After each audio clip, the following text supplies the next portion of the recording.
Welcome to Living Fuel TV. I'm Craichy with Christian Isakson, Mr. Ironman. God bless you, brother. Hey, I'd like to have you back. Thank you. It's good to be here.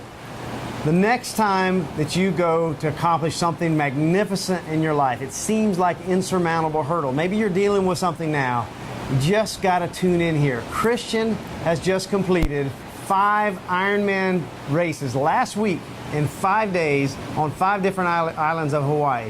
When you talk about Ironman, talk about the distances again. The swim is 2. Yep, an iron distance race is 2.4 mile swim, 112 mile bike, followed by a 26.2 mile marathon run.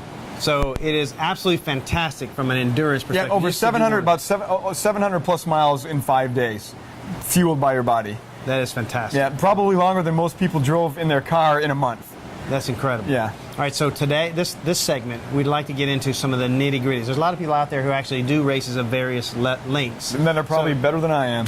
I wonder about that, let me tell you. But no, the interesting thing is, like, you know, most marathon runners, they do it very often. If they run several marathons a year, they are very unhealthy.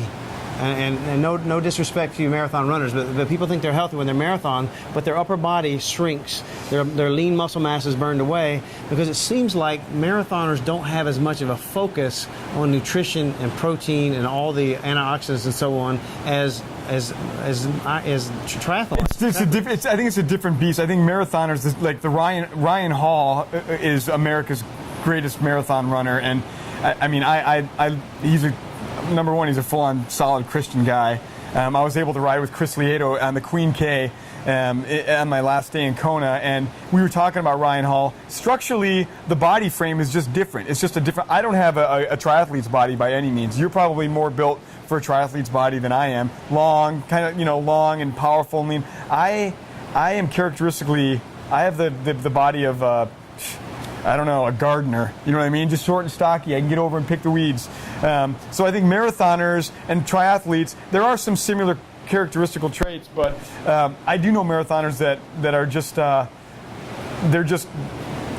they're so determined and so focused on their sport that their muscle mass goes. I mean, there's a reason why in Boston every year there's not a big divot in the road from all the gigantic muscles, because these marathoners are fast and they're physical specimens. So I don't want to take anything away from them, but I do understand what you're saying. I think the point is that marathoning ages people prematurely. Right. Okay. Any endurance event does if you don't take care of yourself correctly. That's the trick. Right. That's my point. My point is that when you're doing these superhuman feats, you need superhuman nutrition to back up what you're doing. Yep. Because nutrition is every bit as important as the training piece. It's more important than the training piece, I think. So because the power of recovery, we know now through the right antioxidants, you can speed up recovery by as much as 50%. Mm-hmm. I mean, how valuable is that when you're doing a ridiculous 10, 12, 14-hour event a day for 5 days in a row? Yep. It's huge. Well, that goes the same way with the baseball players that play every day, and the hockey players, and the golfers, and the guys that are doing repetitive, everyday kind of sports. So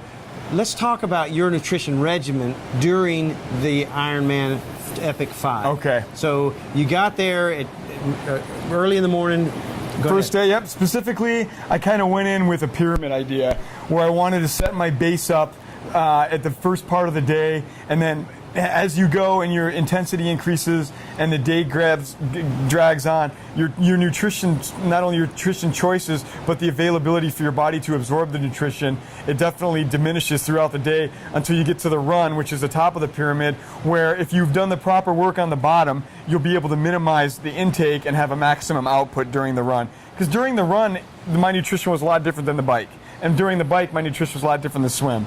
Obviously, there's no nutrition on the swim.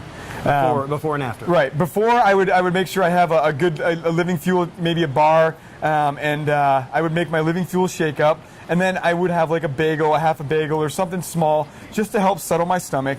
After the swim, before the bike, I would slam a recovery drink, my Malto, just something to kind of prime myself. And then throughout the course of the bike, I would maximize my intake of what solid foods I could get my hands on. Good solid foods. Avocado sandwiches with Vegenaise, bananas. I had pretzels here and there, but those are my main sources. And then I have my maltodextrin mix that I take. I have a 20-minute slot where every 20 minutes I take an X amount of malto mixed with an X amount of Powerade, because of those sugars coincide really well. And then halfway in the bike, about 3.5 hours, I would have a recovery drink, something to prime my pump again, because I knew. What kind of recovery drink? I would have either Living Fuel protein with malto, or I would have a turkey sandwiches every once in a while. 2 or 3 days, I had a good turkey sandwich and a recovery drink. Just something with that something with Living Fuel. It sat well in my stomach. After the bike, sometimes I'd have to go to the bathroom, sometimes I wouldn't. That was the surprising thing for me.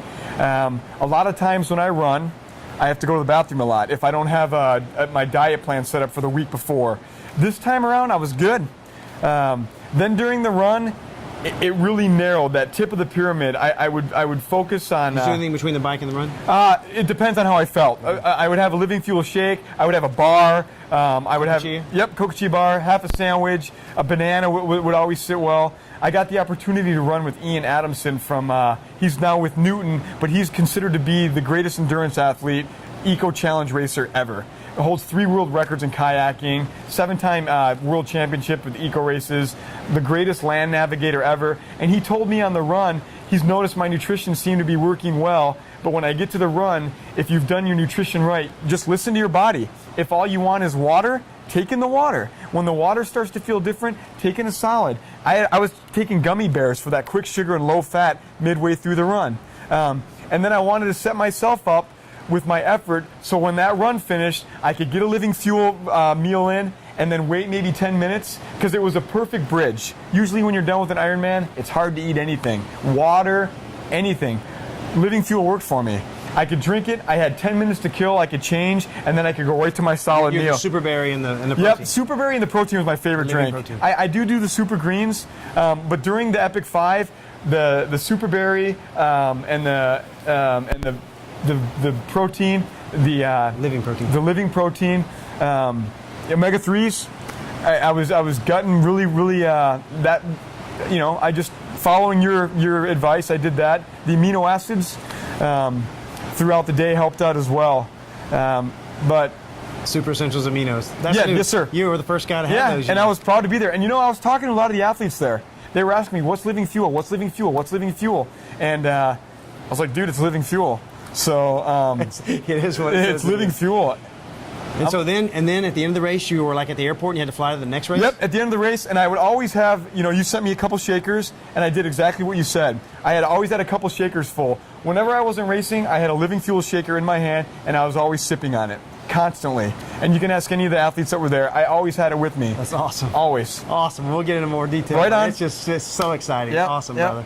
Hope you enjoyed it. God bless you, and have a great day.